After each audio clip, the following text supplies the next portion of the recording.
Right ఇప్పుడు నవీన్ కుమార్ గారు అంటే మనకి యూత్ ఏమనుకుంటున్నారు మరి యూత్ ని ఆకర్షించేలాగా ఆయన ఏం చేశారంటారు ఇక్కడ ఏం జరుగుతుందంటారు यहाँ पर जुबली हिल्स कॉन्स्टिट्यूंसी में कैनवेसिंग के लिए हम लोग महबूब नगर से आए हैं।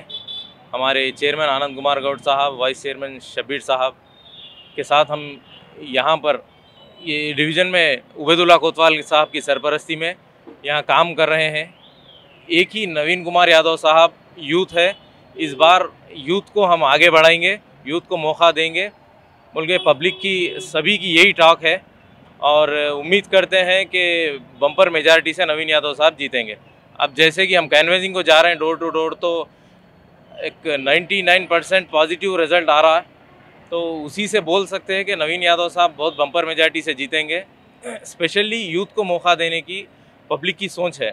రైట్ మీరు చెప్పండి మరి ప్రభుత్వ పథకాలు కూడా మరి ప్రభుత్వ పథకాల పట్ల మరి ఇక్కడ ప్రజలు స్థానికులు ఏమంటున్నారు అసలు సార్ ఒకటే పథకం సార్ 2500 ఉంది సార్, అది ఒకటి రేపు ఎలక్షన్ అయిపోయినా కంపల్సరీ చేస్తారు రేవంత్ రెడ్డి, అది కూడా చెప్పాం, పబ్లిక్ అడుగుతున్నారు అది కూడా, సార్ ఇది ఒకటి చేయలేదు సార్ అన్నీ అవుతున్నాయి అంటే, అమ్మ ఇది కూడా అవుతుంది అమ్మ నెక్స్ట్ అవుతుంది కంపల్సరీ డిసెంబర్లో అని చెప్తున్నాం వాళ్ళకు కూడా. కానీ రేవంత్ రెడ్డి ప్రభుత్వం పైన చాలా నమ్మకం ఉంది, ఎందుకంటే వాళ్ళకు ఇన్ని రోజులు టీఆర్ఎస్ ప్రభుత్వంలో రేషన్ కార్డులు ఏమీ ఇవ్వలేదు, ఇప్పుడు రేషన్ కార్డులు మరి 10 ఇంటికి వచ్చినాయంట, అడిగినాం ఇంటింటికి పోయి డోర్ టు డోర్ 10 ఇంటికి వచ్చినాయి సార్, మాకైతే మంచి పనులు చేస్తున్నారు సార్. ఇది ఒకటి మహిళా గ్రూపులు ఒకటి వాళ్ళకి అది ఉంటే చెప్పినాం, అది కూడా అయితే అమ్మ కంపల్సరీ 2400 రూపాయలు అని చెప్పినాం సార్. అది కూడా మీ పేరు నా పేరు శ్రీనివాస్ సార్, నేను Mamnoor ex councillor municipal.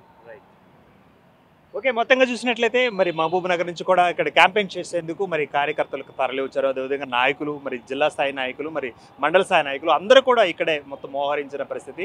So Jubilee హిల్స్ని కైవసం చేసుకునేందుకు కాంగ్రెస్ యత్నిస్తోంది, ఆ విధంగా మరి ఓటర్లను కూడా ఓట్లుగా మలుచుకునేందుకు తమ యొక్క అభివృద్ధి పథకాలను చెబుతున్న పరిస్థితి.